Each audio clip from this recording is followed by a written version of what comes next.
it interesting, the conversation between Tony Stewart and Lewis Hamilton about the brakes a while ago. You know, these Sprint Cup Series cars, it's cast iron rotors with 4-piston calipers, pretty much all the brake that the 4.5-inch offset inside that wheel will take.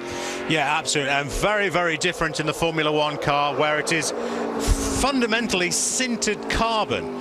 And it takes about 6 months to produce a carbon brake disc. They start off with a cobweb of rayon and then fire carbon atoms at it in a furnace.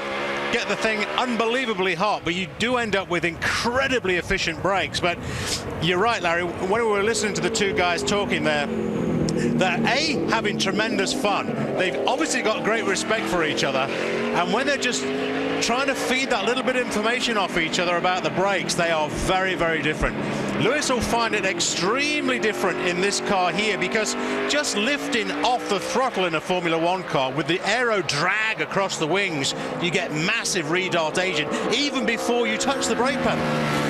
The thing that strikes me, Larry, straight off is how very different the driving position is between the Formula One car and the Impala, where Lewis is now having to sit very upright with the steering wheel very close to him. Lewis and Tony are talking it over. Steve, I got to believe the other difference is Lewis Hamilton, I think, sits right in the middle of that Formula One car. Now Absolutely. He's all the way over to the left side. You're absolutely right. Here's a part of the track Tony was warning him about, the bus stop chicane. Watch the brakes. Yeah, just heard Lewis Hamilton on the radio there saying this is absolutely wicked. I mean, he is having a lot of fun.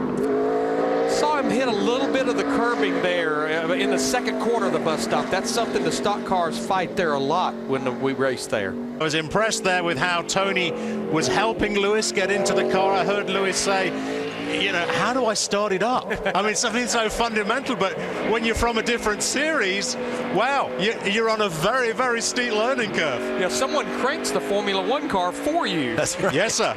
Yeah. Hey, your buddy here is starting to lap a little quicker than you. You're going to have to get back in that thing, prove your right to own it? Don't worry, I still pay the checks on it, so I'm pretty sure I'm all set there. But no, he's doing a really good job. It's fun. He's out there chatting on the radio and having a big time, so that's what it's all about today. Oh, he heard it. I didn't hear you. You want me to do what? Sorry, radio problem. No.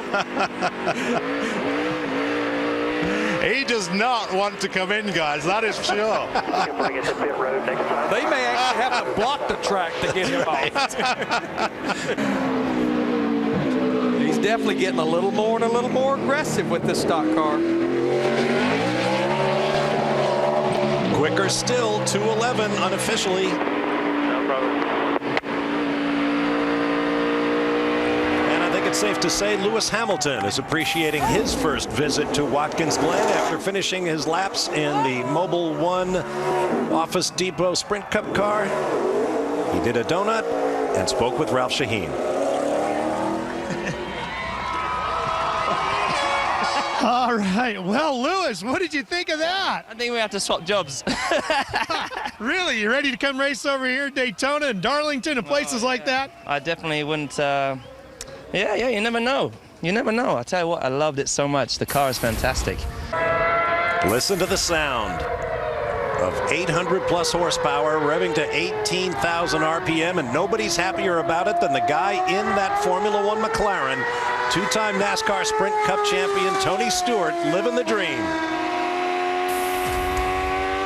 Doesn't look like he's going to feel it out. Looks like he's going straight to speed. Yeah, he was in 7th gear at the top of the S's.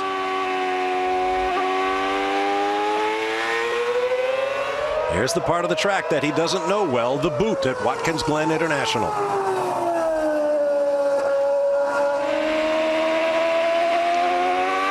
We talked at the top of the show, Tony has a lot of open wheel experience. In fact, he won the Izod IndyCar Series Championship in 1997, but there were no road courses on the schedule then. That's right. And of course, all of his dirt track experience, including multiple USAC championships, were on oval tracks.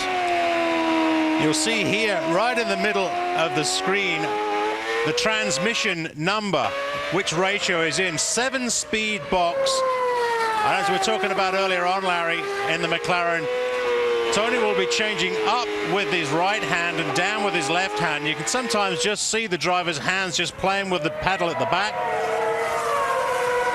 Lewis Hamilton looking on from the pit wall, and Tony's dad. Nelson, yeah, hangs out a lot with Tony these days. So, 4th gear, 5th gear. The lights at the top of the dash you see flashing across the top are upshift lights to give the driver an idea of exactly when to change gear. Because these things rev so high, as we were saying before, there's very, very little lag. The things pick up revs incredibly quickly. So the drivers like to have a visual cue as well as when to snatch that next gear.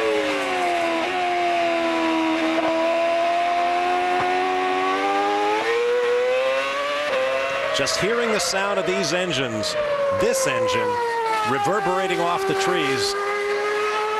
I've always thought bringing Formula One back to Watkins Glen International would be a race that would need no promotion, because there are multiple generations of U.S. fans out there who would be here in a heartbeat with friends and family to see Formula One back at the Glen.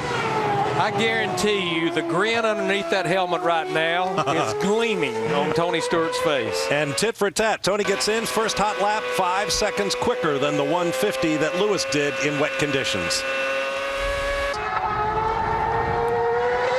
1 minute 42 last time around, an improvement for Smoke as he comes to grips with this strange technology, averaging about 120 miles an hour.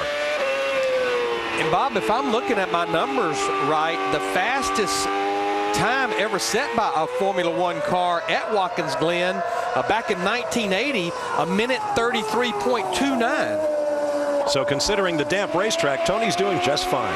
Never run the boot before, and on wet tires, wet weather tires. Yeah.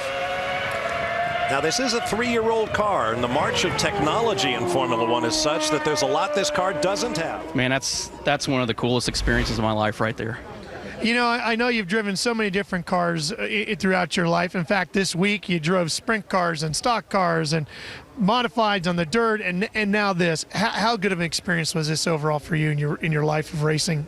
Well, you know, when you grow up as a kid and you start racing go-karts, you never dream that that's the level that you can get to, and you never dream that you even will have an opportunity to do what we just did today. And just so thankful to Lewis and his team. They've made this so easy from the day we got here yesterday, and it just was so much fun. And Lewis's information is spot on. I'd be honored to have him as a teammate. What surprised you the most about the car? Everybody told me how good the brakes would be on these, and I knew it would be good. I just didn't realize they were going to be that good. So I would say that, and just it just handles so nice. I mean, it's fun to have downforce once again. And oh, by the way, he beat you in the Cup car, but you were faster than him overall out there. So you got that little dirt track. You can invite him to that. I think we both got it by default on a dry track when we both went out, but. Yeah, absolutely. It would be fun. If as much fun as he had in the Cup car, I would love to get him Del Toro in a dirt car. I think he would have a blast. All right, Lewis, what do you think? The invitation's out. Want to go learn how to run a sprint car? Yeah, I mean, Tony's been fantastic today, and to let us come down here today. And I'm so glad that I was able to bring the car back in one piece.